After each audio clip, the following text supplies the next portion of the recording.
todos estos, los de este grupo, aunque alcanzaron buen testimonio mediante la fe, no recibieron lo prometido, proveyendo o previendo, también en la palabra ahí, previendo, o sea que Dios vio desde antes, previendo Dios alguna cosa mejor para nosotros, para que no fuesen ellos perfeccionados aparte de nosotros. Les recuerdo que hoy terminamos el capítulo 11. Yo, cuando planificamos con la dirección del Señor pasar por el capítulo 1, siempre imaginé que íbamos a hacer un sermón del capítulo 11, porque siempre había leído Hebreos y dije, bueno, en el capítulo 11 están los héroes de la fe, porque siempre escuché de los héroes de la fe, pero me di cuenta, y ustedes también conmigo, que en realidad héroes de la fe no hay. Que la palabra del Señor es explícita en decir de una manera tajante que son testigos que evidenciaron en su vida la fe genuina, y que la fe no la podemos producir, que la fe no es una concentración mental o un piensa positivo, no es pensar positivo, no es una mentalización en que me va a ir bien y de tanto creérmela me va a ir bien. Eso no es fe. Eso es parte de la esencia humanista. El cerebro da para mucho. Entonces lo que hace el escritor en Hebreos capítulo 11 es definirnos primero lo que es la fe, y nos dice que la fe es venir a un mundo que es invisible para los ojos físicos, que está en ambientes espirituales, que es poder percibir nosotros en esta vida cosas que no se pueden ver con el ojo humano. Son invisibles, pero para los hijos de Dios sí son visibles por medio del sexto sentido, que es la fe. Por eso que la invitación de Jesucristo a Nicodemo fue decirle: el que nace de agua y de espíritu puede entrar y ver el reino de los cielos. El reino de los cielos se puede ver, pero no vamos a ver un ángel físico, a no ser de que Dios permita esa transformación o esa figura, una aparición que vinieron en el antiguo tomando forma material para ser visible, porque los ángeles son invisibles a nuestra vista, pero pueden tomar forma de acuerdo a la voluntad del Señor. Entonces hemos sido invitados a este mundo espiritual que se puede percibir solo espiritualmente por el sexto sentido, que es la fe. Y lo que hace el escritor, es la última vez que lo repito, es separar el capítulo 3 seleccionando a testigos para exponer de una manera profunda y sólida para nosotros lo que es la fe. Nos dijo como definición: la fe es la certeza de lo que se espera y la convicción de lo que no puedo ver.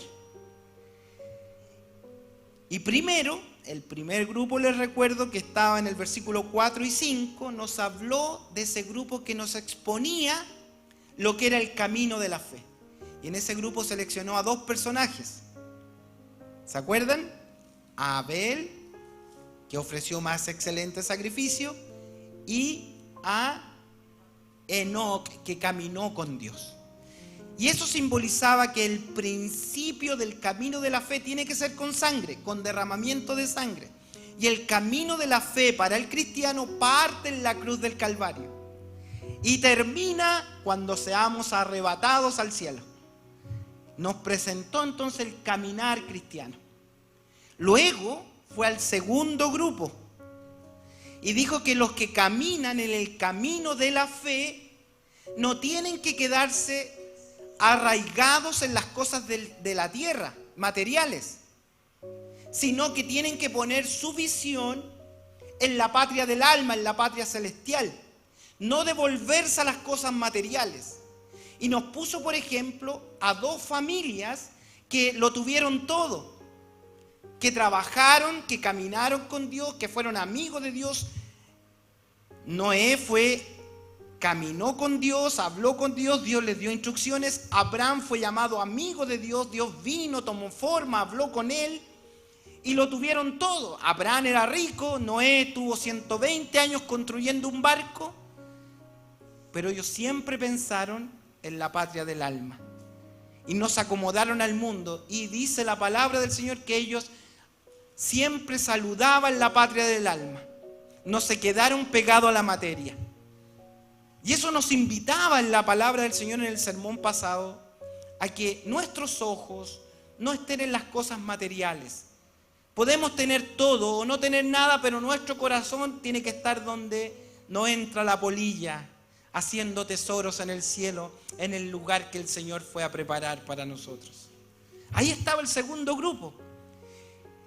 Y el escritor está seleccionando, recuerde, hechos del Antiguo Testamento y fue tomando con pinza algunos, y en este tercer grupo avanzó aceleradamente y nos pasó desde el Éxodo hasta el final. Todo el Antiguo Testamento había estado solo en Génesis, y ahora en el tercer grupo nos quiere hablar otro tema relacionado con la fe. Y este tercer grupo va a ser clave para que comprendamos cuál es la evidencia de la fe verdadera y qué distingue a este tercer grupo. ¿Qué distingue a este grupo? Bueno, lo dice desde el versículo 17 en adelante, donde está este tercer segmento. Es valioso, hermano, y yo les invito a que ustedes sigan estudiando, sigan leyendo, sigan profundizando, porque yo me encontré con... Podríamos haber tomado una serie solo del capítulo 11, porque la vida del cristiano está en el capítulo 11 de el camino de la fe, de la patria del alma. Me encontré también con Sara y con Abraham. ¿Se acuerdan que ellos eran viejitos? Eran bien viejitos para concebir. Era imposible que tuvieran hijos. Bueno, eso habla que así es nuestra vida. Nuestra vida está imposibilitada de dar a luz algo. Pero cuando llega la fe de Cristo a nuestros corazones, cuando llegó la gracia del Señor a nuestras vidas, podemos producir nueva vida solo por la gracia del Señor. Qué maravillosa palabra. Y así llegamos entonces a este tercer grupo de testigos. Digo testigos porque el versículo 2 dice que, 11 versículo 2 dice que son testigos. Porque por ella alcanzaron buen testimonio los antiguos. Y después va a continuar en el capítulo 12, dice, por tanto nosotros también teniendo en derredor nuestro tan grande nube de testigos. ¿Ves? Son testigos. Pero no son héroes, porque la fe no la produjeron ellos. No fue un acto de valentía lo que hicieron, sino fue un acto de gracia. ¿Y qué mejor mensaje que usa el escritor para unos debilitados hermanos de la congregación a la cual dirige la carta? Les recuerdo que son hermanos que están volviendo a las prácticas del judaísmo. Son hermanos que se han debilitado en la fe a causa de la persecución. Son hermanos que no entienden la razón de ser de las pruebas. Si estamos en Cristo, ¿por qué tenemos que ser perseguidos? ¿Por qué tenemos que ser amenazados? ¿Por qué tenemos que ser violentados? ¿Por qué tenemos que estar escondidos? Si somos los hijos del rey. No lo entendían. Se cuestionaban si estaban en la fe verdadera. Por eso que se estaban volviendo al judaísmo. Ellos decían, parece que el cristianismo tiene deficiencia, decían ellos. ¿Por qué? Porque nos están persiguiendo. En cambio, los que practican el judaísmo no los apoyan, todos están con ellos, no le hacen ningún problema. Y yo que soy cristiano, todo es contrario. Cuando usted tiene al Señor en su corazón, todo es contrario. No sé si les pasa. Como que todo es más difícil. ¿Por qué será? Entonces ahí nos faltan los que se concentran y dice, piensa positivo, piensa en positivo, piensa positivo nomás. Di mañana, repitan después de mí, mañana me va a ir bien. Decrétalo. No decretamos nada, por si acaso, a los que nos siguen de la transmisión. Estamos en contra de las prácticas de decretar, profetizar. Todo eso son humanismo, un falso evangelio. Pero yo podría decirle a usted, piense positivo, hermano.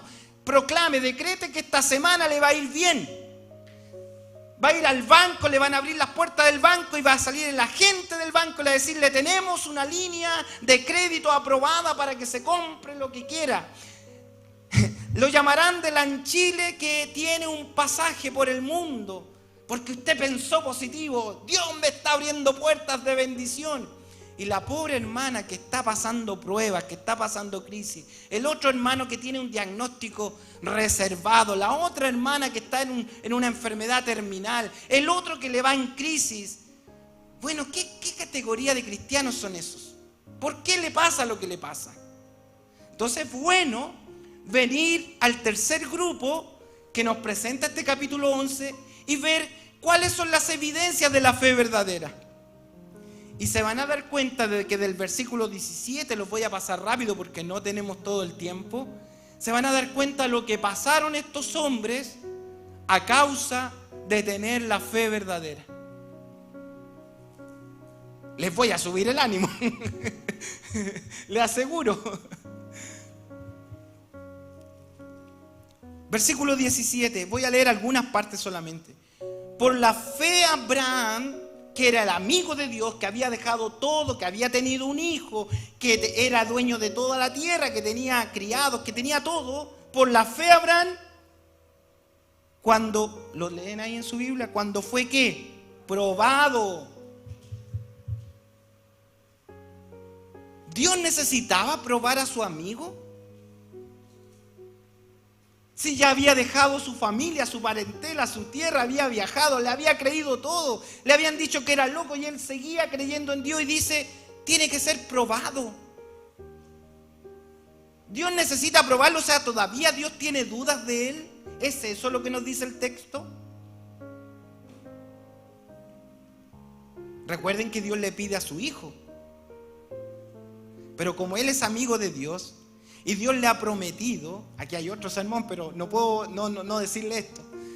Como era el amigo de Dios, él sabía y Dios le había prometido que de su simiente, de un heredero de él, una simiente de él, un hijo, un familiar de él en el futuro, iba a venir el Redentor, el Salvador. Entonces cuando Dios le dice, Abraham, anda, sacrifícame a tu hijo en Moriab, ¿qué creen que pensó Abraham? ¡Qué bendición que tengo! Soy el papá del Redentor, dijo. Lo voy a ir a sacrificar porque Dios dijo que sin sangre no hay redención. Entonces mi hijo Isaac es el Salvador, aleluya. Claro, si Dios me lo dio cuando yo era viejo, Él es el Salvador. Pensó así. De hecho, en más habla de la resurrección, dice el versículo 19, pensando que Dios es poderoso para levantar aún de entre los muertos. ¿Vio? Él pensaba que iba a matar a su hijo, que iba a hacer el acto de sacrificio y se iba a resucitar. Wow. Entonces, cuando él lo va a matar, va a clavar el cuchillo en el niño o en el joven. Viene una voz y dice, no lo hagas, no lo hagas, no lo hagas. En el monte de Jehová será provisto Jehová Jireh. Y ahí de nuevo, podríamos usar Jehová Jireh para todo lo que necesitamos. Podríamos decir, hermano, Dios te va a proveer, Dios te proveerá. Ese pasaje no habla de toda la provisión de nuestras necesidades materiales. Cuando se dice en ese monte Moriab, en el monte de Dios será provisto, es que Dios tiene el Redentor, que no es ese, que va a venir el Salvador, el verdadero, y le presenta un cordero que está enredado entre las zarzas. ¿Se acuerdan de ese pasaje? Entre espinos estaba.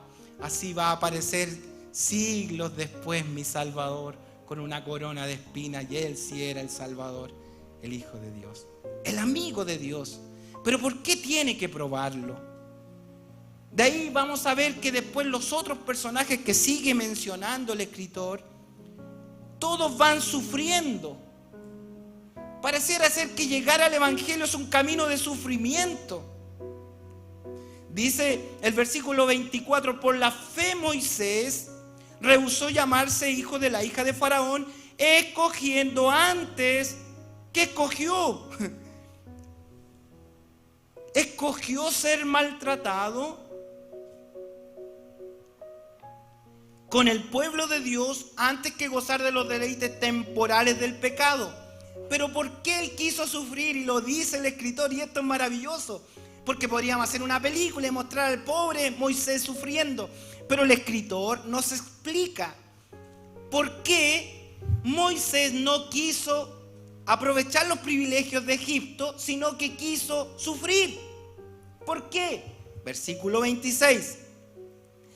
Teniendo, mire, siglos antes del Señor, pero mire lo que tenía en mente Moisés, teniendo por mayores riquezas el vituperio de Cristo que los tesoros de los egipcios. ¿Por qué? Porque tenía puesta la mirada en el galardón.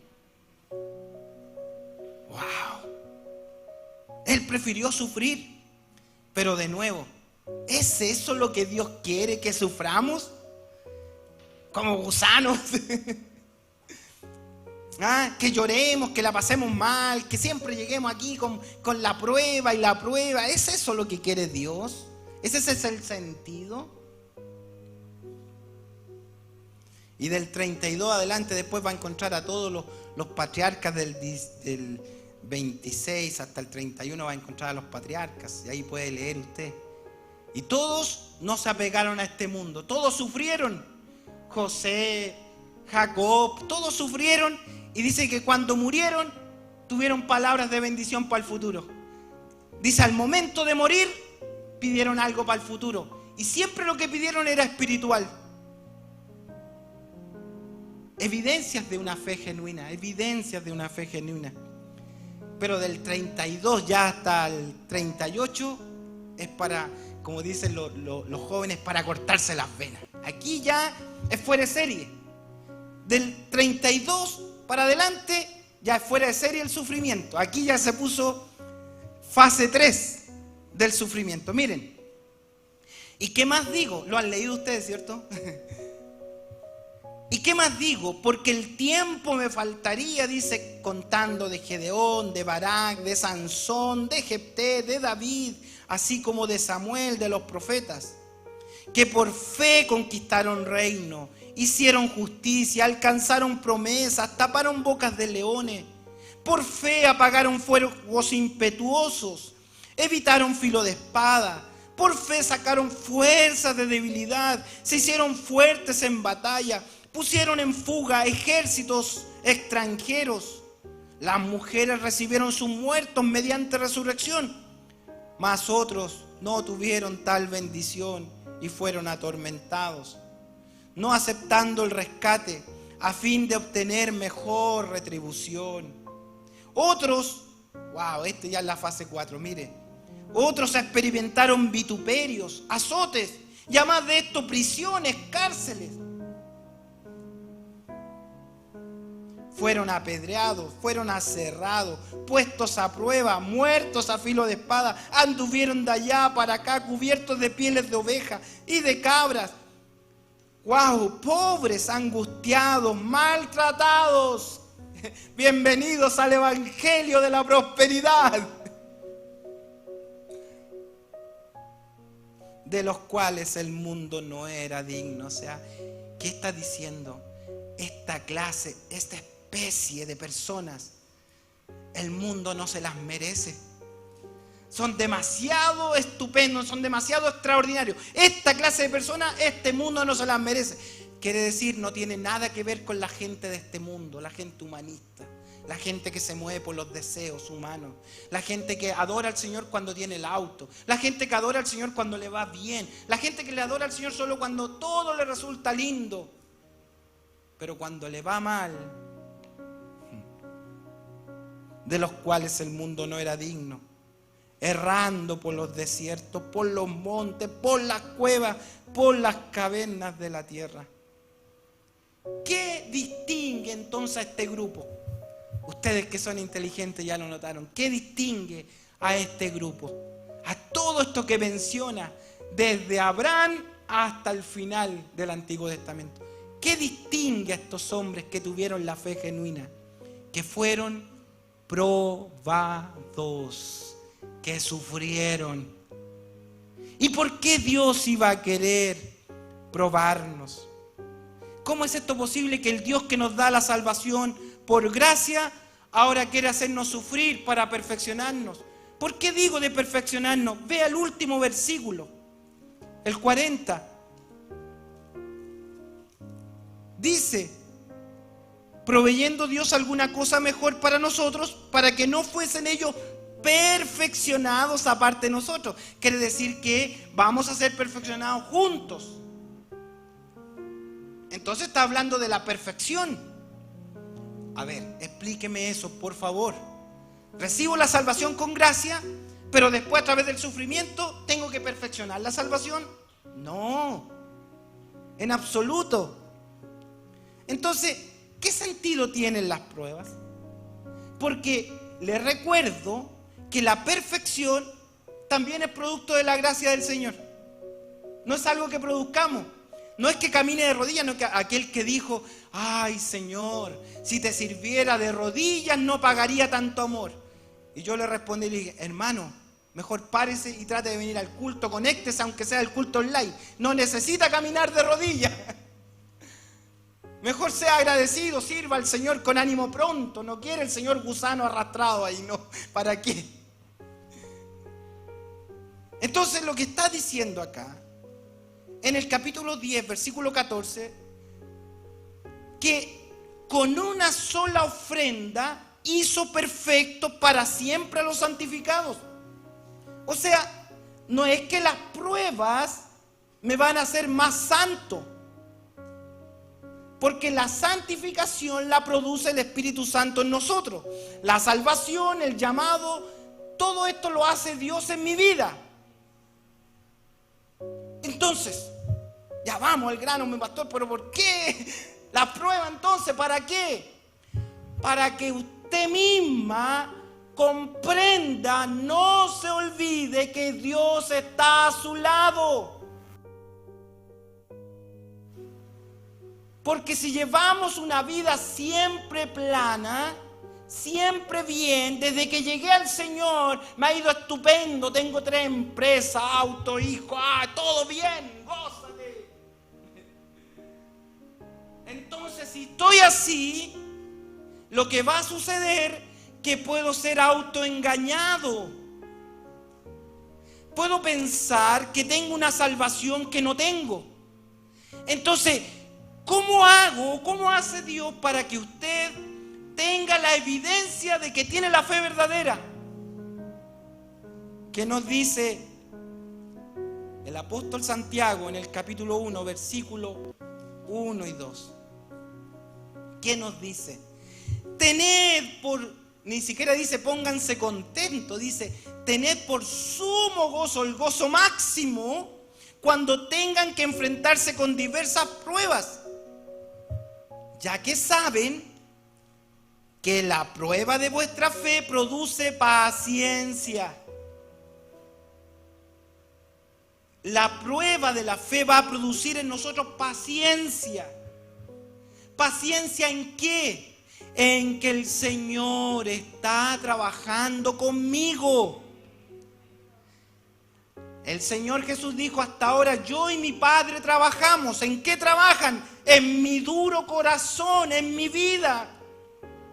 Entonces yo a veces estoy bien, va todo happy, happy, feliz, feliz, para los que no saben inglés. Todo súper bien y ¡pam! Un diagnóstico, ¡pam! Una crisis, ¡pam! El gato se atravesó, ¡pam! Esto, lo otro, hablaron mal de mí. Nos clausuraron acá, por ejemplo. ¿Se acuerdan cuando empezamos a construir? Y nos tuvieron afuera 1 año pagando arriendo sin poder construir. Y Dios: ¿pero cómo, Señor, si lo estamos haciendo para usted? ¿Pero qué quería decir? Es que, ¿saben lo que tengo que enseñarle a ustedes? Que yo voy a hacer milagros y ustedes tienen que conocerlo.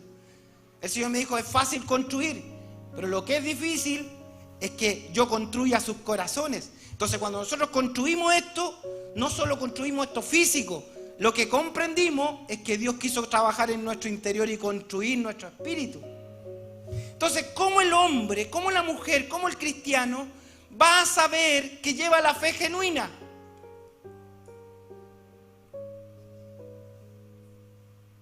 ¿Cómo lo podríamos saber? Bueno, dice la palabra del Señor. Primera de Pedro 1, 6 y 7. Lo dice claramente. En lo cual vosotros también lo mismo, se pusieron de acuerdo Santiago con Pedro para decir que nos debe producir alegría. No nos produce alegría, pero debiera producirnos alegría al saber que junto a nosotros está el Dios verdadero, que realmente vamos tomados de la mano del Señor, que realmente en mi vida está la fe verdadera y no es un engaño. Primera de Pedro 1, 6 y 7 dice: en lo cual vosotros os alegráis, aunque ahora por un poco de tiempo, si es necesario, tengáis que ser afligidos en diversas pruebas, para que sometida a prueba vuestra fe, mucho más preciosa que el oro, la cual, aunque perecedero se prueba con fuego, sea hallada en alabanza, gloria y honra cuando sea manifestado Jesucristo. Entonces, la fe en el cristiano debe ser probada, no porque Dios no sepa quién es usted. Dios no necesita probarme para saber quién es Fernando Falcon. Él sabe que Fernando Falcon está perdido sin Dios. Él sabe que si su gracia no me socorre, yo estoy perdido en el infierno. Él lo sabe. Él sabe que yo no produzco nada bueno. Él sabe que mi corazón es engañoso más que todas las cosas. ¿Qué va a querer probar de mí si Él ya sabe de lo que yo soy hecho? Y lo mismo de usted, no se haga. Dios sabe exactamente que si Él le quita la gracia, si Él le quita la cobertura, si Él le quita rodearlo de favor y misericordia, que Él le quita el Espíritu Santo a su vida, usted se pierde. Usted no va a querer venir a la iglesia. Si usted deja de orar, deja de congregarse, si usted deja de inquirir en las cosas de Dios, su carne se va a acostumbrar, porque su carne no quiere a Dios, es enemiga de Dios. Podrá estar acostumbrada a cantar lo que quiera, pero es enemiga de Dios. Entonces, ¿qué tiene que hacer Dios? A través de la prueba, perfeccionar la relación que Él tiene conmigo y darme que yo me dé cuenta que Él está conmigo. Porque sabe, las mejores oraciones nos hicieron en el templo, hermano López. Las mejores oraciones las hicieron en el hospital, cuando el papá estaba grave.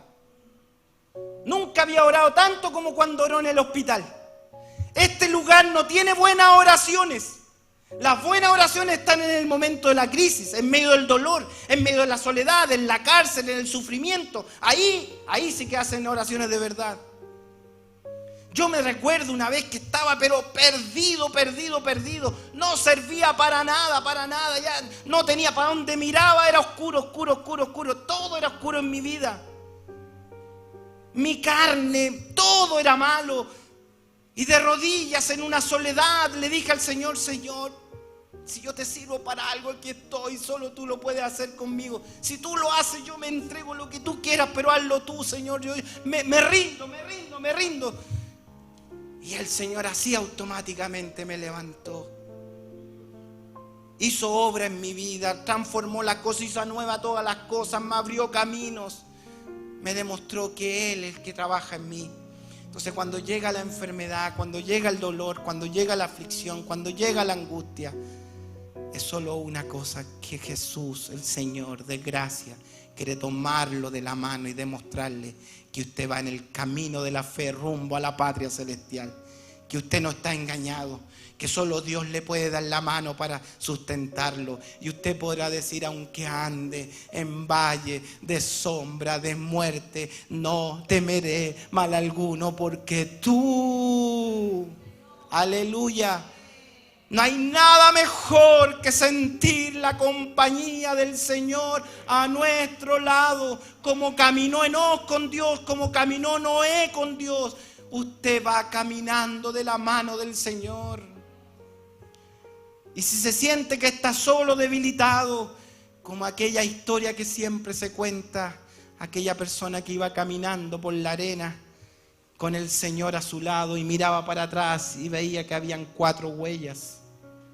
Y de pronto el camino se pone áspero, duro, y mira para atrás y ve que hay solo 2 huellas y le dice: Señor, Señor, ahora que me siento solo, me siento triste, me siento angustiado, tú me has dejado solo. Y el Señor le habla y le dice: no, hijo, las huellas que ven no son las tuyas, son las mías, porque yo te llevo en brazos, te conduzco a la gloria. Hermano amado, yo esta tarde, al terminar esta palabra, solo quiero decirle: fuerza, que la gracia del Señor lo sustente. Quisiéramos tener las palabras precisas y escuchamos las aflicciones de uno y de otro. Y le pedimos al Señor que les fortalezca, les ayude. Pero también comprendemos que el Señor Dios está trabajando y nos alegra el alma saber que tiene la fe genuina.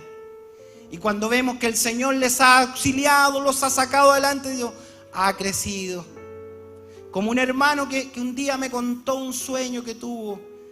Dijo: venía un tsunami y todo, y arrasaba con todo, y el tsunami me tiró a un 2º piso.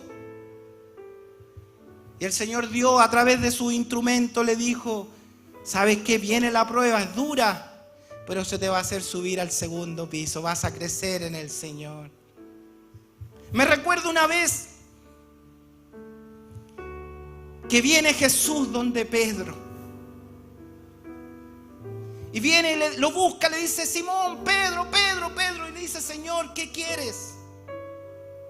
Dice: Simón, Simón, he aquí Satanás te ha pedido para zarandearte como a trigo. Zarandear es que te van a subir en un arnero y te van a sacudir. Satanás ha pedido tu vida para zarandearte. ¿Qué le hubiera dicho usted al Señor? Señor, y usted intercedió por mí, le dijo: Señor, líbrame de eso. Le dijo a Dios: por favor, que no pase por esto. Le dijo: Señor, eso. No, Pedro, no pedí eso. ¿Y qué pidió, Señor? Yo he rogado por ti, Pedro, yo he rogado por ti, que tu fe no falte.